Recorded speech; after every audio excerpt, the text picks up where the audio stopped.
Yes, hello അച്ചോ, hi, നമസ്തേ, ക്യാ ഹാൽ ചാൽ.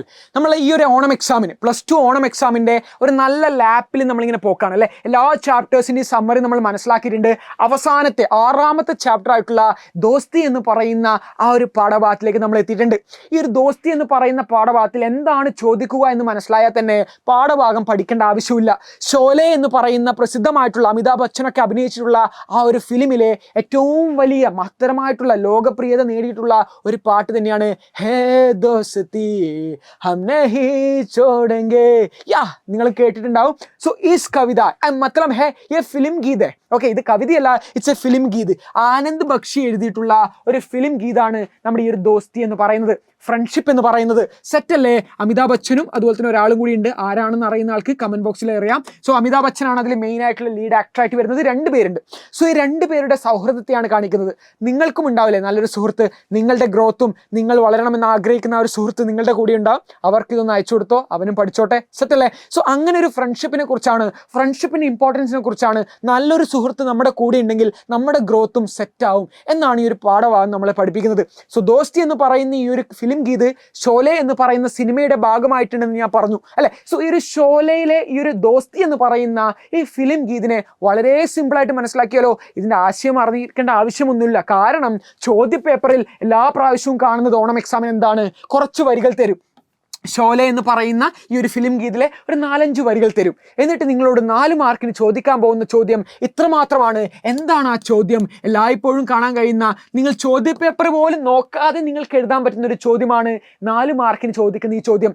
ഫ്രണ്ട്ഷിപ്പിന് ഈ ഒരു ഷോലെ എന്ന് പറയുന്ന ഈ ഒരു സിനിമയിലെ ദോസ്തി ഗീത് നിങ്ങൾ പഠിച്ചല്ലോ, വായിച്ചല്ലോ. ഫ്രണ്ട്ഷിപ്പിനെ കുറിച്ച് നിങ്ങളുടെ ഇമ്പോർട്ടൻ്റ് ആയിട്ട് നിങ്ങളുടെ ഫ്രണ്ട്ഷിപ്പിനെ കുറിച്ചുള്ള ഒപ്പീനിയൻസ് ഒരു 4 മാർക്കിന് എഴുതിക്കൂടെ? ദോസ്തിയെക്കുറിച്ച് നിങ്ങളുടെ ഒപ്പീനിയൻ എസ്സേ ആയിട്ട് ഒരു 4 മാർക്കിന് എഴുതൂ.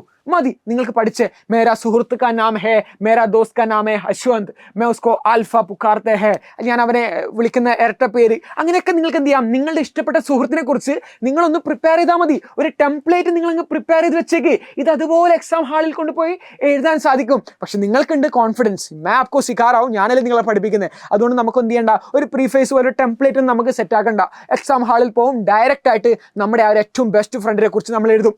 അതാണ് ഈ ഒരു പാഠഭാഗത്തിൽ പഠിക്കണം. ഒരു ബെസ്റ്റ് ഫ്രണ്ടിനെ കുറിച്ച് ഒരു എസ്സേ തയ്യാറാക്കിയാൽ മതി. ഇതിൻ്റെയൊക്കെ ഒരു ആൻസർ ഞാൻ ജിമ്മൻ സാർ ജൂപ്പോടുന്ന ഇൻസ്റ്റാഗ്രാം പേജ് നിങ്ങൾ നോക്കിയാൽ മതി.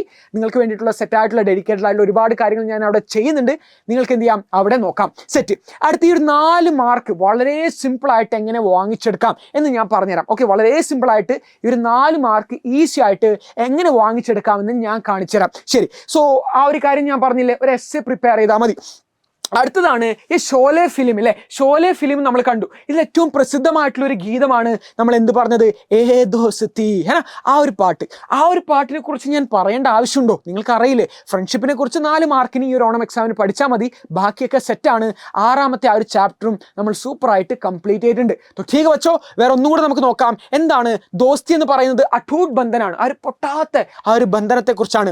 ദോസ്തി കഹത്തെ ഹൈ കി വേ അപ്നി ജാൻ ദേ ദേഗി പർ ദോസ്ത് കെ സാത്ത് കഭി ചോടെങ്കിൽ, എൻ്റെ ജീവൻ കൊടുത്താലും ഫ്രണ്ട്ഷിപ്പിനെ, ആ ഒരു ഫ്രണ്ട്ഷിപ്പിന്റെ ബോണ്ട് ഞാൻ ഒരിക്കലും ബ്രേക്ക് ചെയ്യത്തില്ല. ഫ്രണ്ടിനെ ഞാൻ ഒരിക്കലും കൈവിടത്തില്ല. മേരെ ഹാത്ത് നീ ചൂടുങ്ക, ഞാൻ ഒരിക്കലും അവനെ കൈവിടത്തില്ല എന്ന ആ ഒരു സുഹൃത്ത് ബന്ധത്തെ കുറിച്ചാണ് ആ കവിതയിൽ പറയുന്നത്. ലൈൻസിന്റെ എക്സ്പ്ലനേഷൻ ആണ്, എന്നാലും ഞാൻ പറഞ്ഞേക്കാം. എന്താണ്? ഉനിക്കി ജീത് ഹാർ, ഓക്കെ, തേരാ ഹാർ മേരാ ഹാർ. ആ ഒരു കാര്യമില്ലേ, നിന്റെ തോൽവി എന്റെയും തോൽവിയാണ്, നിന്റെ വിജയം എൻ്റെ വിജയമാണ് എന്നാണ് പറയുന്നത്. സുഖദുഃഖോർ ജാൻ, സുഖദുഃഖത്തിലൊക്കെ ഞാൻ നിന്റെ ഭാഗമാവും. എപ്പോഴും സുഖത്തിൽ മാത്രമല്ല ദുഃഖത്തിലും പങ്കുചേരുന്നവനാണ് യഥാർത്ഥ സുഹൃത്ത് എന്ന് നിങ്ങൾ ആലോചിക്കണം. ഇതൊക്കെ നിങ്ങൾക്ക് എന്ത് ചെയ്യാം, എസ്സേയിൽ കൊടുക്കാം. മേര ഹർ സുഖമേ ഹർ ദുഃഖമേ മേര ദോസ്ത് സാത്ത് നിഭാത്തെ ഹേ, എൻ്റെ സുഹൃത്ത് എൻ്റെ കൂടെ ഉണ്ടാവുമെന്ന് നിങ്ങൾക്ക് പറയാം. ഓക്കെ, സബ് കുച്ച് ഏക് ദൂസരെ സെ ജുഡേ ഹുയേ ഹേ. എല്ലാം എന്താണ്, പരസ്പരം ആ ഒരു കോറിലേഷനാണ്. ആ ഒരു കോറിലേഷൻ പരസ്പരം ഞങ്ങൾ തമ്മിലുണ്ട്. വേ ഏക് ദൂസരെ കെ ലിയേ ജാൻ പർ ഭി ഖേൽ സക്തേ ഹേ. പരസ്പരം എന്താണ്, ജീവൻ കൊടുക്കാൻ വേണ്ടിയിട്ട് ഒരു 2 പേരും വി ആർ റെഡി. ഓക്കെ, നമ്മൾ ജീവൻ, നിനക്ക് വേണ്ടി എൻ്റെ ജീവനും നീ എൻ്റെ ജീവനും കൊടുക്കാൻ തയ്യാറാണെങ്കിൽ അതാണ് യഥാർത്ഥത്തിലുള്ള ഫ്രണ്ട്ഷിപ്പ്. സബ്സെ ദുഷ്മനി ബി കരേങ്കെ, നിനക്ക് വേണ്ടിയിട്ട് എല്ലാവരുമായിട്ട് ഞാൻ ശത്രുത ചെയ്യാനും തയ്യാറാണ്. എവറിത്തിങ് ഫോർ യു എന്ന് ആ സുഹൃത്തിനോട് പറയുന്നു. ഈശ്വർ സെ പ്രാർത്ഥന കർത്തെ ഹെ, എപ്പോഴും ഈശ്വരനോട് ഞാൻ പ്രാർത്ഥിക്കും, എന്ത് കബി ബി ഏക് ദൂസരെ സെ ജുദായ ഖഫാ ഹോ, ഒരിക്കലും നമ്മൾ പിരിയാതിരിക്കാൻ ഞാൻ എപ്പോഴും ഈശ്വരനോട് പറയും. ഓക്കെ, ഉനക്ക ഖാനാ പീന ഓർ മർ ജാന ഏക് സാത്ത്, ഭക്ഷണം കഴിക്കുന്നതും കുടിക്കുന്നതും ഒക്കെ ഒരുമിച്ചാണ്, വെള്ളം കുടിക്കുന്നതും ഭക്ഷണം കഴിക്കുന്നതും ഒക്കെ ഒരുമിച്ച്, ജീവിക്കുവാണെങ്കിൽ മരിക്കുവാണെങ്കിൽ അതും ഒരുമിച്ച്, sub Cooch ജിന്ദഗി ഭർ Saath may he ഹോഗ, എല്ലാം നമ്മുടെ ലൈഫ് ലോങ് ഒരുമിച്ചാണ് ഉണ്ടാവുക എന്ന് പറയുന്ന ഒരു യഥാർത്ഥത്തിലുള്ള ആ ഒരു സുഹൃത്തും നിങ്ങൾക്ക് ഉണ്ടാവില്ലേ? ഒന്ന് മെൻഷൻ അടിച്ചോ, നിങ്ങളുടെ അഭിപ്രായങ്ങളൊക്കെ ഒന്ന് കമന്റ് ബോക്സിൽ ഇട്ടോളൂ. तो ठीक വെച്ചോ, thank you, Jai Hind, tata, bye bye. ഇതാണ് ഈ ഒരു പാഠഭാഗത്തിൽ ഏറ്റവും ഇമ്പോർട്ടൻ്റ് ആയിട്ട് നിങ്ങൾ പഠിക്കേണ്ടത്. സുഹൃത്തിനെ കുറിച്ച് ഒരു എസ്സേ ആക്കാൻ, ഒരു എസ്സേ തയ്യാറാക്കാൻ നിങ്ങളെ കൊണ്ട് പറ്റൂലേ? കാരണം അത്രക്കും ഇല്ലേ നിങ്ങളുടെ ആ ഒരു സുഹൃത്തുമായിട്ടുള്ള എക്സ്പീരിയൻസ്. സോ അതുകൊണ്ട് തന്നെ നിങ്ങൾക്ക് ഇതൊരു വലിയൊരു പ്രശ്നമാകത്തില്ല. It won't be like a Hercules task, it will be very easy. 4 mark സൂപ്പറായിട്ട് നിങ്ങൾക്ക് വാങ്ങിച്ചെടുക്കാൻ പറ്റുന്ന ഒരു പാഠഭാഗം തന്നെയാണ് ദോസ്തി. സോ ഇത്രയും കാര്യങ്ങൾ സെറ്റ് ആണെങ്കിൽ ഓണം എക്സാമിനേക്ക് +2 കുട്ടികൾ തയ്യാറാണ്. तो ठीक വെച്ചോ, बहुत बहुत धन्यवाद, टाटा, जय हिंद.